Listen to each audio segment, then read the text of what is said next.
वेदांत स्वामी नामिने नमस्ते सरस्वती देवे गौरवाणी प्रचारिणी निर्विशेष शून्यवादी पश्चात। हरे कृष्णा। आज का दिन जो है हम सभी लोग श्री प्रभुपाद का आविर्भाव तिथि के रूप में मनाते हैं और एक बहुत बड़ा मतलब चैलेंजिंग भी होता है भक्तों के लिए कि मतलब जो है वो इतने लंबे तैयारी के साथ और कल दिन जो पूरा दिन जो है वो और हमको फिर से एकत्र होते हैं अगले दिन एकदम सुबह भी और मतलब मंदिर में हमने देखा है कि यहाँ तक सुबह को मंगल आरती में भी जाते हैं और एकदम सुबह से ही जो है वो करते हैं। तो ये जो है बहुत ही विशेष है कि ये एक्चुअली उनका श्री प्रभुपाद के प्रति प्रेम का वो शो करता है। तो प्रभुपाद से कितना प्रेम करते हैं कि प्रभुपाद को मतलब जन्मदिन कितने उत्साह के साथ मनाते हैं। एक्चुअली प्रभुपाद का तो गुणगान मतलब बहुत गुणगान है, लेकिन प्रभुपाद के गुणगान का क्या गुणगान है ये मैं शेयर करना चाहूँगा कि आज से करीब 8 साल पहले जो है वो मैं इस्कॉन के बारे में थोड़ा बहुत जानने के लिए मैं जानने सुनने कैसे जीता था। तो लोगों से मेरे दोस्त को बहुत बताते थे, बट मैं ज़्यादा कुछ मेरे दिमाग में अंदर ज़्यादा कुछ घुसता नहीं था कि जो है एक करना चाहिए, ये क्या है, कैसे है, कैसा कुछ। बट 2014 में जो है वो मुझे मौका मिला, उस समय मैं पुणे में था और मेरे मित्र ने आमंत्रित किया मुझे कि जो है आप आइए और यहाँ की जन्माष्टमी सेलिब्रेट कीजिए। तो मैं जाकर वहाँ जन्माष्टमी वगैरह सेलिब्रेट किया और उस बार उसने बताया कि देखो हमारा अगला दिन भी बहुत खास होता है, तो इस दिन भी तुमको जाना नहीं, इधर रहना है और दोपहर में प्रसाद होगा, उसके बाद तुम जाना। तो उस दिन जो है वो मैं उधर बैठा और इसी प्रकार का कार्यक्रम जो है वो मैं पार्टिसिपेट किया। उसमें प्रभुपाद का ये गुणगान मेरे को सुनने को मिला and just by that incidence क्योंकि मैं उस दिन बैठ के और प्रभुपाद का गुणगान सुना। मैं एकदम नया व्यक्ति था और एकदम इस्कॉन में आप कह लीजिए पहली दूसरी बार आया था और क्योंकि मैं प्रभुपाद का प्रोग्राम और प्रभुपाद के विषय में मुझे इतने सारी चीज़ें जानने को मिली, लोगों ने जो बताया उसका मेरे दिमाग में मेरे हृदय में इतना इम्पैक्ट पड़ा कि मैं जो है उसके बाद प्रभुपाद को कुछ दिन पढ़ने लगा और इस तरह से जो प्रभुपाद ने मुझे अपनी सेवा में लगा दिया। तो प्रभुपाद का गुणगान तो है ही, लेकिन प्रभुपाद के गुणगान का भी ये गुणगान है कि कई सारे भक्त हम देखे जो कि प्रभुपाद से ही आकर्षित होके और प्रभुपाद से प्रभावित होके उनके लाइफ से जो है वो आकर्षित होके और फिर जो है वो आध्यात्मिक जीवन शुरू करते हैं। तो उस मतलब जो 2014 में जो प्रभुपाद के गुणगान बहुत सारी चीज़ें हमने सुनी थी, उसमें से एक इंसिडेंस में शेयर करना चाहूँगा। आप लोगों की अगर अनुमति हो तो अगर आप लोग सुनने में रुचि रखते हो कृपया शांति बनाए रखें। तो वो क्या इंसिडेंस था जो मैं उधर जाकर सुना और उसके कारण मेरे हृदय में बहुत गहरा प्रभाव पड़ा, वो मैं आप लोग के साथ शेयर करना चाहूँगा। कि वहाँ पे एक भक्त थे और वो प्रभुपाद के विषय में बता रहे थे कि प्रभुपाद जी जो है वो किस प्रकार से कैसे व्यक्ति थे, कैसे पर्सनालिटी थे। तो उसमें वो बता रहे थे कि अमेरिका में अमेरिकी सेना में कोई बहुत बड़े पोस्ट होल्ड करने वाले एक व्यक्ति थे और उनका जो पुत्र था वो अंतर्राष्ट्रीय श्री कृष्ण भावनामृत संघ से जुड़ गया था और उन्होंने जो है और वो बहुत अच्छे भक्त थे और उन्होंने अपने घर में भगवत गीता रखी हुई थी और जो व्यक्ति थे वो अमेरिकन सेना में आर्मी कह लीजिए जो भी तीनों विंग होता है उसमें किसी बहुत ही बड़े पोजीशन पे थे जिनको कि फाइनल ऑर्डर्स एग्जीक्यूट करने होते इस स्तर पे थे। तो एक बार ये भक्त जो है ये जब घर आया, इसने देखा कि इनके पिताजी के हाथ में भगवत गीता थी, मतलब भगवत गीता इनकी थी लेकिन पिताजी लिए हुए थे। और उनके आंखों में आंसू भी थे। तो इन भक्त को यह आश्चर्य हुआ कि मतलब मैं इतने दिनों से भगवत गीता पढ़ रहा हूँ, मैं प्रभुपाद जी का संस्था से जुड़ा हुआ हूँ, मैं इतना सेवा कर रहा हूँ, मेरे को तो आज तक भगवत गीता उठाकर कोई भाव नहीं आया। ये मेरे पिताजी पहली बार में ऐसा क्या चीज पढ़ लिए कि इनकी आंखों से आंसू गिर रहे हैं। तो इन्होंने जो है वो गए अपने पिताजी से और उन्होंने पूछा कि पिताजी मुझे बताइए कि आपने इसमें ऐसा क्या पढ़ लिया कि जो है वो आपको इतना जो है वो हृदय से जो है वो इतना भाव आ रहा है भगवान के प्रति। या फिर उन्होंने बोला कि ये उस समय की बात है 1965-66, उसी समय की बात है जब प्रभुपाद अमेरिका गए थे। उस समय मैं सेना में इस पोजीशन पे था और अमेरिका और रसिया में कोल्ड वार बहुत ही ज़्यादा मतलब चल रहा था। और उस समय जो है वो ऐसा कुछ इंटेलिजेंस का जो विभाग है उससे ऐसा कुछ से सूचना प्राप्त हुआ था कि रसिया ने जो अमेरिका के ऊपर न्यूक्लियर वेपन छोड़ दिया है, बट ये कंफर्म नहीं हो पा रहा था। इनके पास कुछ ऐसा सूचना मतलब गया हेडक्वार्टर से, जो प्रेसिडेंट और जो फाइनल डिसीजन लेते हैं कि अगर चीज़ें स्पष्ट नहीं होती हैं तो अमेरिका भी जो है वो विदिन 30 मिनट्स जो है वो एक न्यूक्लियर वेपन रसिया के ऊपर छोड़ देगा। और अनफॉर्चुनेटली जिस व्यक्ति को ये वेपन छोड़ना था, ये वेपन कौन थे? यही इनके पिताजी। तो इनके पूरे रोंगटे खड़े हो गए कि पता नहीं एग्जैक्टली ये क्या सिग्नल आया है, सही है गलत है, बट अगर मैं इधर से न्यूक्लियर वेपन छोड़ूंगा ना अमेरिकी, वो तो पिछली बार जो न्यूक्लियर वेपन छूटा था उससे कई गुना शक्तिशाली है ये, और ना जाने कितने लोग मारे जाएंगे, उस सबका पाप किसको लगेगा? मुझे लगेगा।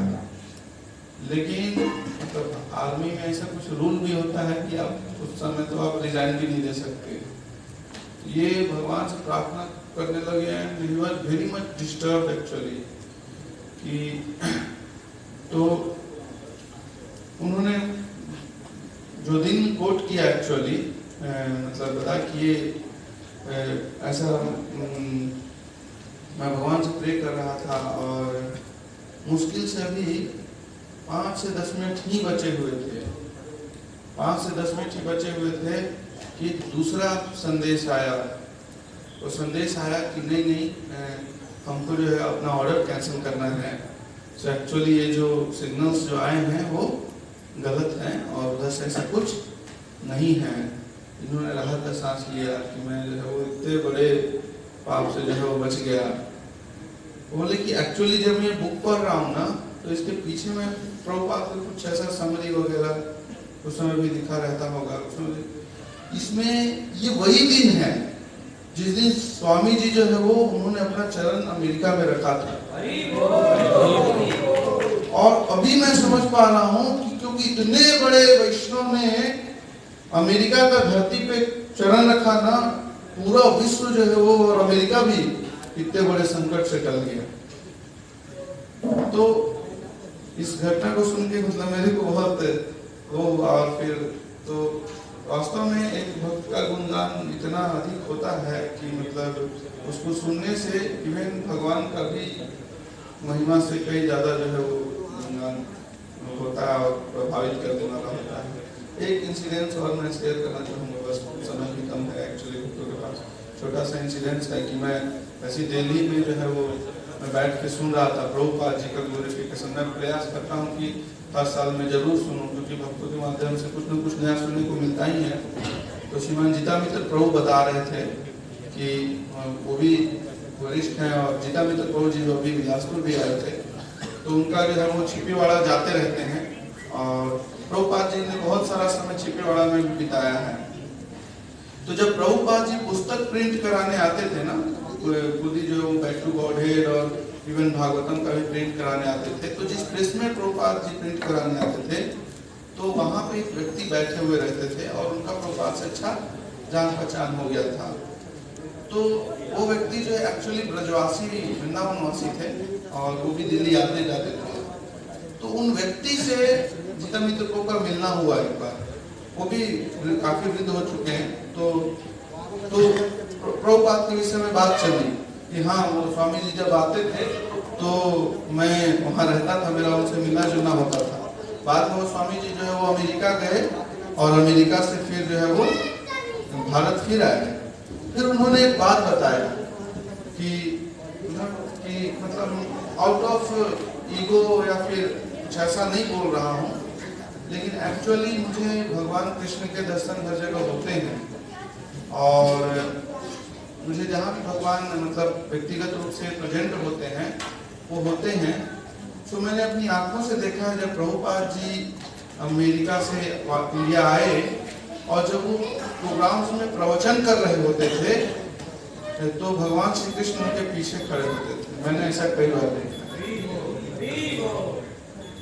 तो मतलब उन्होंने बहुत ही सामान्य तरीके से जो है वो जीता मित्र प्रभु को बताया कि मैंने देखा है कि प्रभुपाद जी जब भी बोलते थे ना तो कृष्णा उनके पास खड़े होते थे और इस तरह से। तो बहुत सारी चीजें हैं प्रभुपाद के विषय में जानने के लिए।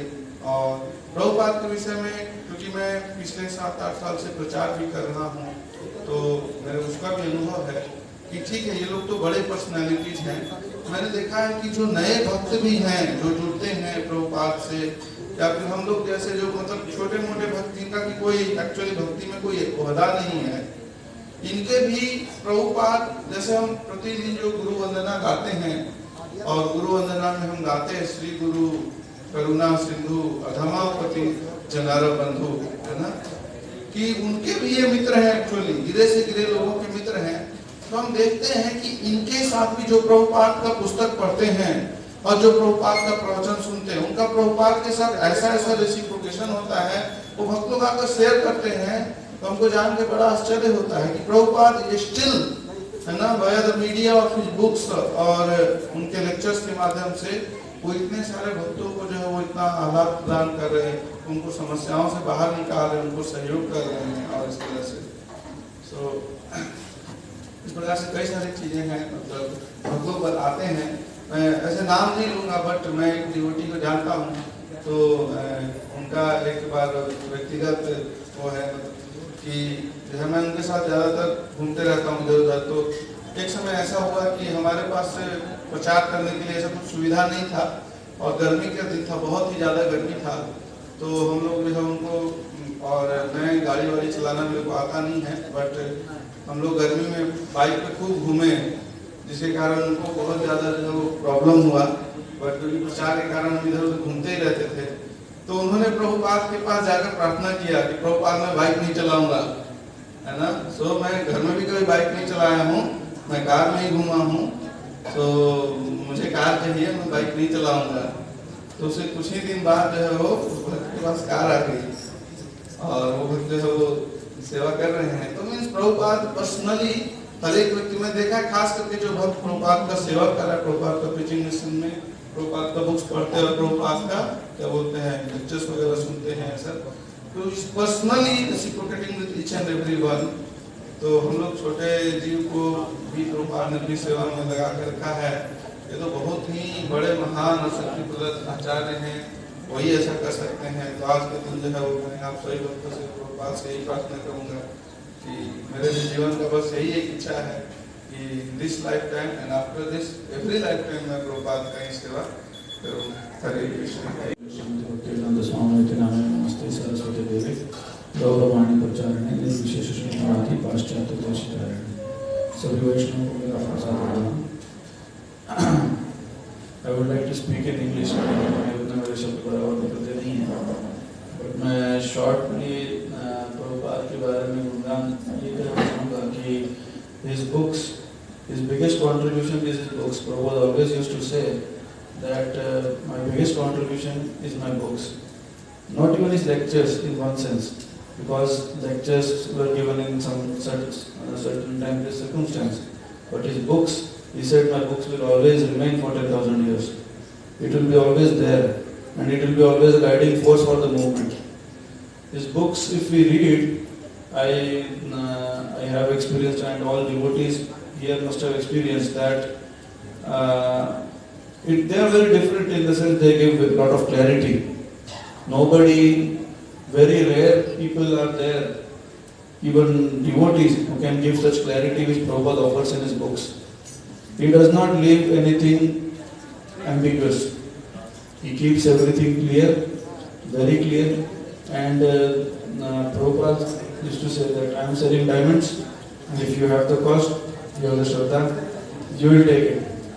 He never compromised with whatever message of the parampara which he had with him. Many devotees used to say that Prabhupada, if you compromise with this principle, then you will get many followers. Prabhupada said, no, we are not after followers. We are after Krishna's message. Krishna's message is there. He used to present in very pure form. And when we read such books of such empowered souls, the consciousness gets elevated. We get a lot of buddhi. We get discrimination power. When we read his books, we feel that our consciousness has been elevated. And that is the nature of very empowered person's speech. A person is always known by his speech, not just the content of his speech, but the consciousness of his speech. When a pure person speaks, when it is blessed by Krishna, like Prabhupada once said that one disciple once asked, in morning he used to record his classes, record his Bhagavatam commentaries. So once one disciple asked Prabhupada, you did not record anything today, you did not write anything today. He said, because Krishna did not dictate anything today. Because Krishna did not dictate anything today, I did not speak anything. So it is not that he used to speak something on his own or write something on his own. He used to work on dictation from Krishna. That was his level of consciousness. So such are very rare Vaishnavas and very empowered Vaishnavas. Nityananda Prabhu said that there will be one Senapati Bhakta who will appear and spread the message throughout the world. And it is none other than Srila Prabhupada who has spread the message of Holy Name. We are all present here. We are organizing this program. We are chanting the Holy Names. It is all attributable to Srila Prabhupada. And if he had not been there, we would have been lost in the materialistic life. And we would have fallen into the, we don't know where we would have ended. So I again offer my obeisances to Srila Prabhupada and all the Vaishnavas present here to bless us that we can progress further in our Krishna consciousness. Thank you. Hare Krishna.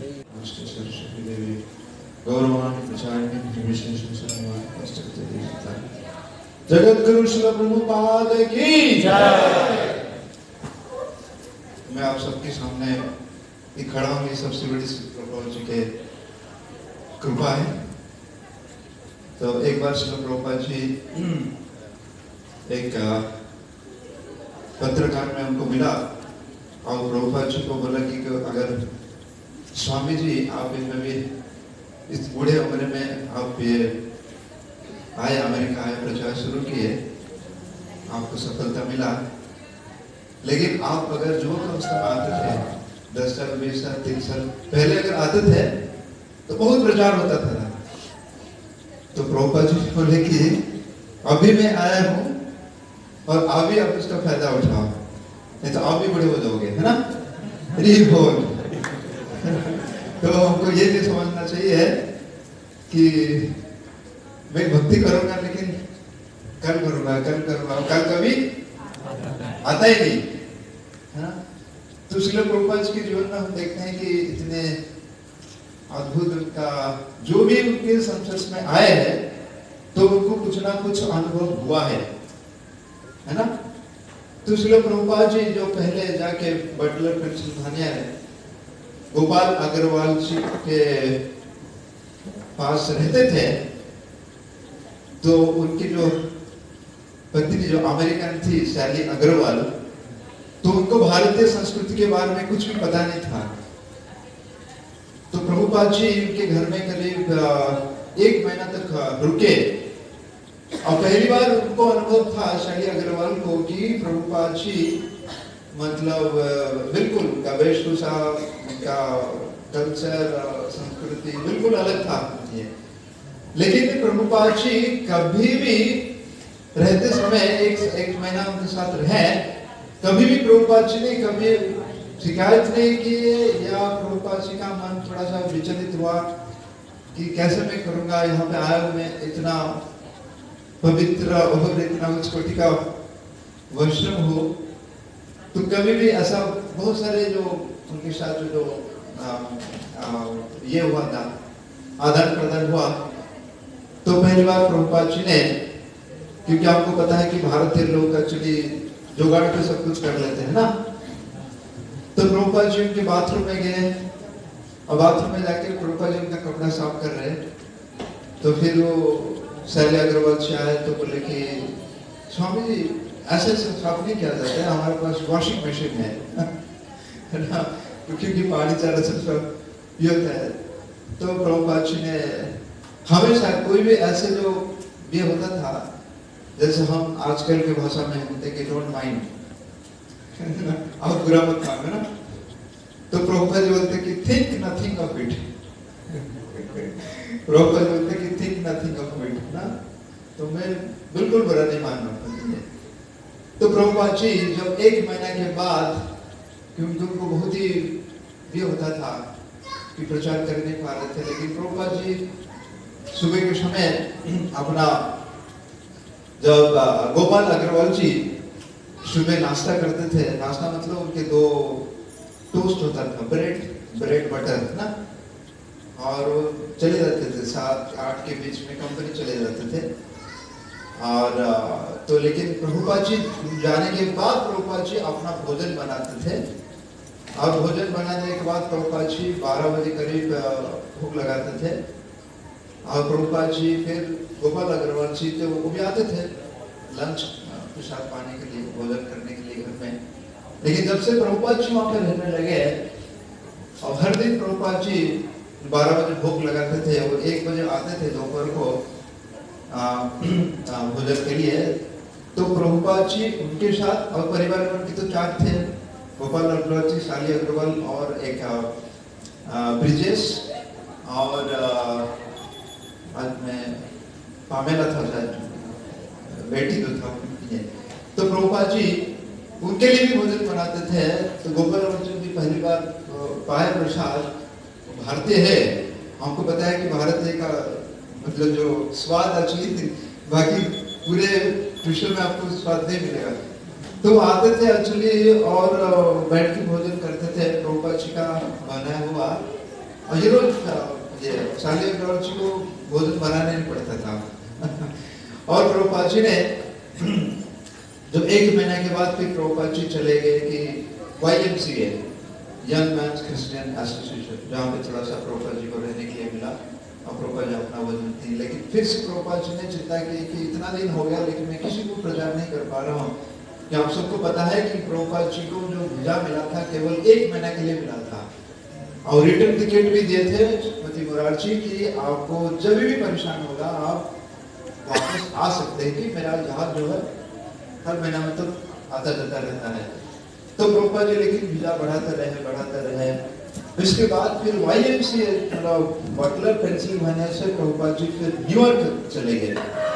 तो New York गए और mister Mishra से साथ मिले, और फिर प्रभुपाद जी वहाँ से क्या करते थे, कम से कम हर महीना में प्रभुपाद जी खत लिखते थे शाली अग्रवाल जी को, और उसमें खत में लिखते थे कि गोपाल अग्रवाल जी जो है वो उस दिन में उनका आमदनी भी उतना ज़्यादा नहीं था, सरकारी नौकरी बोल सकते हो, कंपनी में नौकरी कर रहे, तो उसमें बहुत ही मतलब अमेरिका के मीडियम क्लास बोल सकते हैं। तो प्रभुपाद जी खत में बता रहे थे कि गोपाल से मेरे साथ आदान प्रदान नहीं करेंगे, लेकिन मैं आपके साथ आदान प्रदान करूँगा, क्योंकि प्रभुपाद जी को वो अपने पिता से मानते थे। और प्रभुपाद जी ने फिर उनके जो पामेला जो बेटी थी अपने भागवतम से भेजे, और प्रभुपाद जी बोले कि वो तो अभी नहीं पढ़ सकती, लेकिन आगे जाके वो पढ़ सकती है, मेरे तरफ से ये भेंट है उनके लिए। और प्रभुपाद जी इसको सुझाव दे रहे हैं कि मुझे पता है चले कि गोपाल अग्रवाल जी इतने अच्छे रोजगार नहीं कर पा रहे, लेकिन मेरा सुझाव है यहाँ न्यूयॉर्क शहर में इतने सारे लोग हैं, और उनके लिए आप अगर आप मैं आपको सहायता करूंगा, अगर आप यहाँ के एक रेस्टोरेंट डालेंगे है ना, और आपकी जो आमदनी है ना बहुत, यह आपका परिवार बहुत ही अच्छा होगा। तो प्रभुपाद जी आए हुए प्रचार करने के लिए अपने गुरु के आदेश से, लेकिन प्रभुपाद जी जो 1 महीना तक उनके घर में रहे और उनके साथ प्रभुपाद जी का जो इतना घनिष्ठ संबंध हुआ, और प्रभुपाद जी सोच रहे एक्चुअली कि उनका पारिवारिक कैसे समृद्धि हो, जिसमें भक्ति का कोई मतलब कनेक्शन भी नहीं है। तो एक एक जो प्रभुपाद जी के साथ जो ये है, जो भी लोग प्रभुपाद जी के साथ संपर्क में आए तो उनका अनुभव इतना अनोखा है, वो कभी प्रभुपाद जी को भूल नहीं सकते हैं। वृंदावन में जो प्रभुपाद जी आए अपने कृष्ण बलराम मंदिर का स्थापना करने के लिए, तो एक बार प्रभुपाद जी बिल्कुल रोते हुए, क्योंकि प्रभुपाद जी ने कृष्ण बलराम को रामायण ऋतु में वचन दिया कि मैं आपके लिए मंदिर बनाऊंगा। प्रभुपाद जी पूरे आगे डेट भी तैयार करके रखे थे, लेकिन उनके पास धनराशि नहीं था। तो उस समय गुरु कृपा स्वामी जो जापानीज का शरीर है, लेकिन अमेरिका से, तो प्रभुपाद जी को पूछने लगे कि प्रभुपाद जी आप दुखित क्यों है? तो प्रभुपाद जी बोले कि क्या करूं, मेरे पास धन नहीं है मंदिर बनाने के लिए। तो प्रभुपाद जी ने तो उन्हें बोले कि प्रभुपाद जी मेरे पास जो है बहुत सारे काला धन है, मतलब वो उसी बिजनेस में थे मतलब कृष्ण भागवत को ज्वाइन करने से पहले। तो प्रभुपाद जी बोले कि लाइए, कृष्ण जो एकमात्र व्यक्ति है सारे काला धन को सफेद बना सकता है।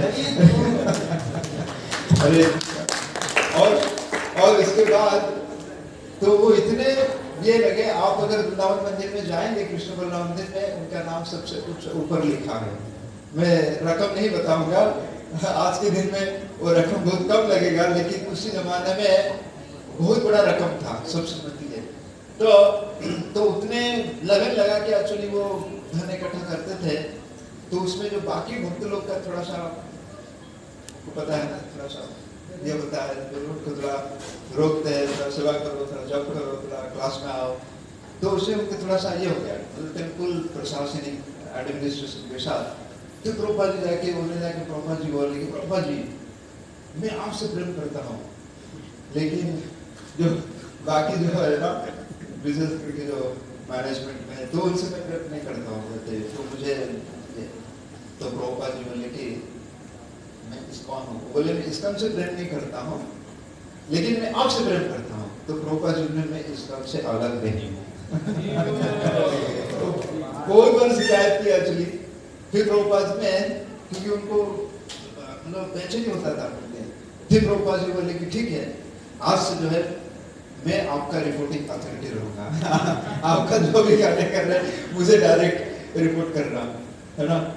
तो प्रभुपाद जी के जीवन में हम देखते हैं कि जो एक एक अनुभव है, मेरा भी ऐसे कई सारे मतलब शुरुआत के दिन से मैं भी जुड़ा एक्चुअली भक्ति के साथ, कुछ थोड़ा ये हुआ तो मैंने भी बताया कि मैं नहीं आना चाहता हूँ, मैं अपने घर में रह है ना। तो एक मंगलवार से मिस हुआ, संडे को संडे आता था, तो बाहर ये करता था, नौकरी करता था। तो प्रभुपाद जी उस दिन सोचने में आए, बोले क्या कर रहे हो? मैं बोला कि नहीं मुझे जम नहीं रहा है, मैं यहाँ पे घर पे रूम में ठीक हूँ, ठीक है। तो फिर मैं उठा, चली उसी दिन रविवार ही था, मैं सुबह उठ के एक्चुअली स्कूटर पकड़ के सीधा मंदिर में आ गया।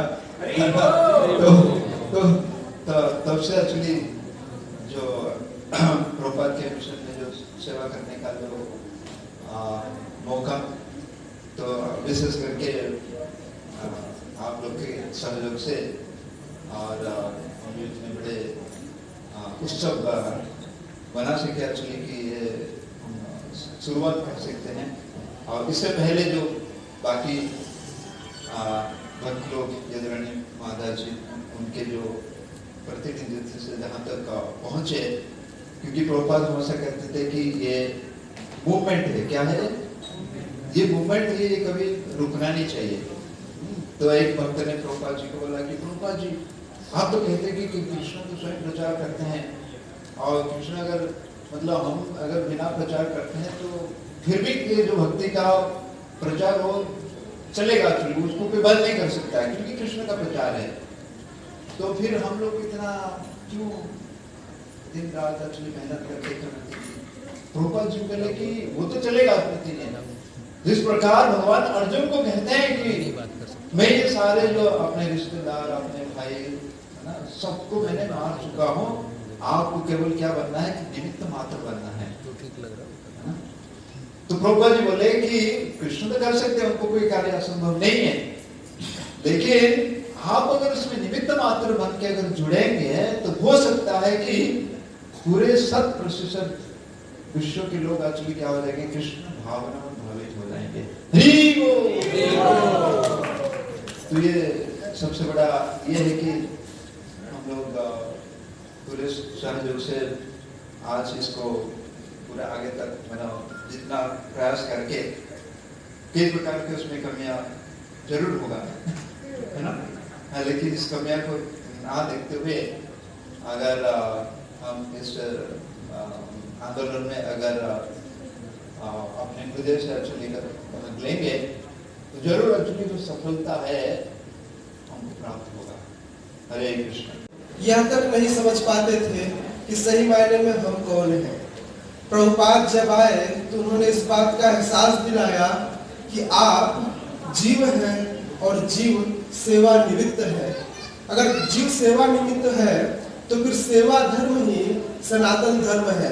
लोग सनातन धर्म का मतलब नहीं समझ पाते, लेकिन प्रभुपाद ने इस सनातन धर्म को लोगों के सामने उकेर कर लाया।